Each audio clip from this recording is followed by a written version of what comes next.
You're listening to Swift News, your daily news briefing in just 10 minutes. This is episode 53, and it's June 25, 2025. Let's get into today's stories. All right, let's unpack this for you. Today, we're jumping into a really fascinating snapshot of global events, all from just one day, June 25th, 2025. Yeah, it's amazing how much can happen in 24 hours, isn't it, across Well, so many different fields. totally. We're talking geopolitics, markets, tech breakthroughs, culture, human stories, the works. And our goal here really is to help you understand not just what happened, but maybe the why behind it. Exactly, and how things that seem separate might, connect. Right. See those links? So think of this as your shortcut. We'll pull out the key stuff, the surprising bits, hopefully give you those aha moments, make you feel informed, not overwhelmed. Let's do it. Okay, kicking things off then, let's look at politics and global affairs. June 25th saw some pretty big moves. Definitely. Top of the list maybe is that extended Israel-Iran truce. Yeah, that caught my eye too. Not just a pause, but an actual extension. Always a fragile thing. Diplomacy there. It is. And Yeah. you had Netanyahu calling it a historic victory. That's strong language. Very strong.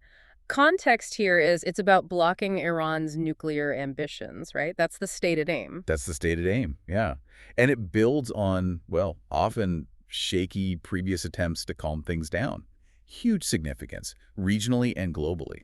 So the big question then for you listening, what's the real impact? Does this kind of stability actually trickle down? That's the million-dollar question, isn't it? Could it, for instance, mean lower fuel costs? Some analysts were suggesting that. It absolutely could. I mean, think about it. Less risk in the Middle East often means less of a risk premium on oil prices. Okay. So yeah, that could mean cheaper gas for you, lower costs for businesses. Yeah. It stabilizes shipping lanes, boosts market confidence generally. Interesting connection. Okay, shifting gears a bit. Yeah. History playing a role too.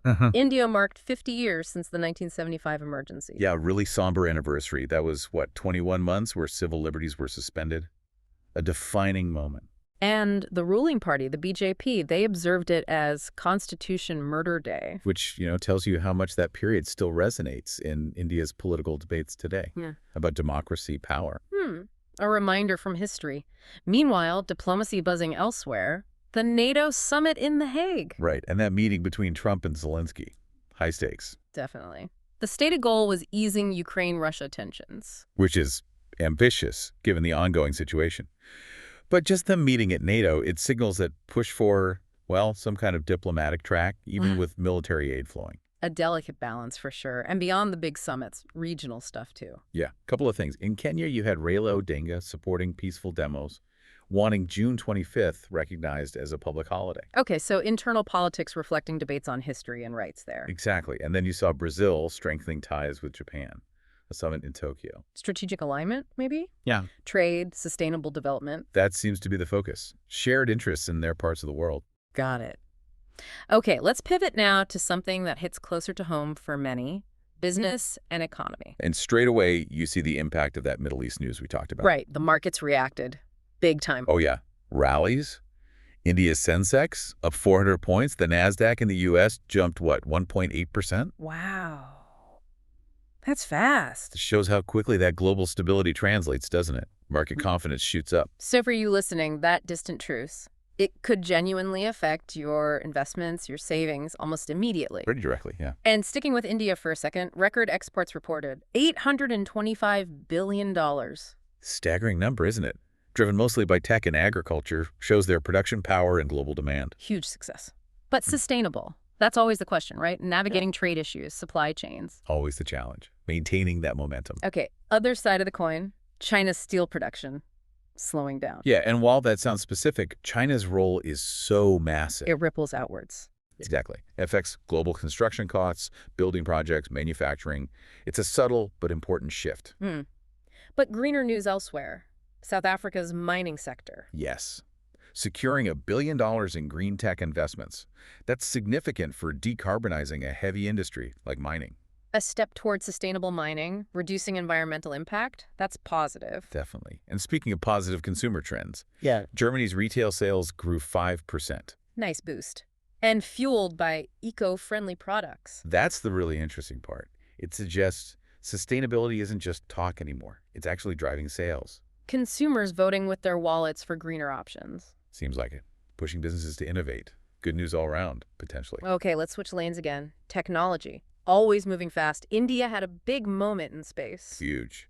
Shubhanshu Shukla launching on the Axiom 4 mission to the ISS. A historic space return, they called it. A big step for India's private space sector. Absolutely. Shows their growing capability in human spaceflight.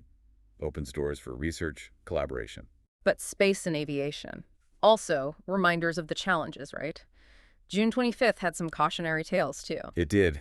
That Air India probe confirming Boeing's 787 software issues, grounding 10 planes. Highlights the complexity, doesn't it? Yeah. Tiny software glitches having massive safety and operational impacts. Totally. And then Japan's a space. Their lunar lander crash. Cited altimeter failure. Crucial for landing, knowing the altitude. Essential. But look how quickly they announced plans for a retry in 2027. Resilience. Yeah, setbacks are part of the journey in space exploration. Learning and moving forward. Exactly. And innovation keeps pushing. Like that U.S. startup with the AI tool for renewable energy grids. Right, optimizing grids, cutting costs. That sounds potentially huge. It really could be.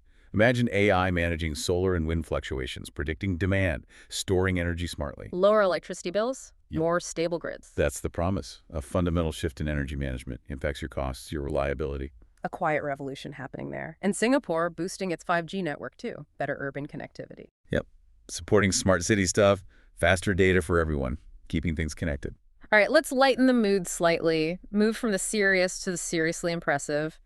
Sports, entertainment, culture. Always some great stories here. India's Neeraj Chopra first, javelin star, won the Golden Spike title in Ostrava. Yeah, 85.29 meters. He just keeps dominating. Already an Olympic champion. Now eyeing Zurich. Can he set a new record, you think? You wouldn't bet against him, would you? Definitely one for sports fans to watch. For sure. And cricket fans had eyes on Chennai, India versus England Test Series kicking off. High stakes there. Always a massive event, that rivalry. Absolutely. Elsewhere on the pitch, Brazil's men's soccer team. Gearing up for a Copa America semifinal. Huge pressure. Huge hopes in Brazil for that. Soccer is practically religion there. Yeah. And other sports highlights. Kenya's women marathoners dominating in London again. Just incredible endurance athletes. Cementing that reputation. And in rugby, a classic clash. Australia getting a narrow win over New Zealand. Always intense. Nail-biting stuff. Okay, shifting to screens and sounds. Entertainment and culture. Indian film doing well. Very well. Amir Khan's Istar Zameen Par earned 50 crore, that's about $6 million US, in just 5 days. Wow, strong start. Shows the power of that domestic market. Definitely. And speaking of global power, Nigeria's Afrobeats scene. Still booming. Absolutely. Gaining huge traction at a London festival. Its influence is just growing and growing worldwide. Cool. And culture tackling big issues too. A Paris art exhibit on climate change. Yeah, drawing big international crowds. Mm. Shows how art can engage people on these critical global challenges. A space for dialogue. Exactly. And one more record. Japan's anime exports hitting $2 billion. $2 billion. Driven by new releases. The global appetite for anime just keeps growing. Phenomenal cultural export and a big economic driver for Japan. Okay, final stretch. Let's bring it back to environment and science and those crucial events and human stories. Connecting back to global challenges and, importantly, resilience. Starting with the environment. Tough news from Rajasthan in India. Monsoon rains causing floods. Yeah, affecting 100,000 people. A stark reminder of extreme weather impacts. Very tough. But some positive environmental news, too. Yes. A Canadian study improving battery recycling methods, crucial for reducing EV waste as electric cars become more common. We'll need more of that. For sure. Yeah. And Australia's solar farms expanding massively, now powering 1 million homes. That's a tangible shift to renewables. Great progress. And Brazil. Some good news from the Amazon. A 10% drop in deforestation reported linked to stricter laws.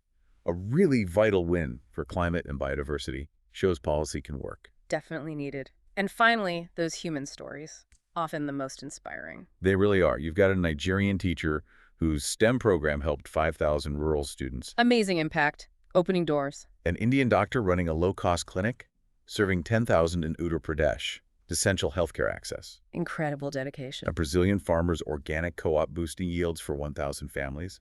Community-led sustainability. Empowering people. And a U.S. engineer developing flood-resistant housing for coastal areas facing rising seas.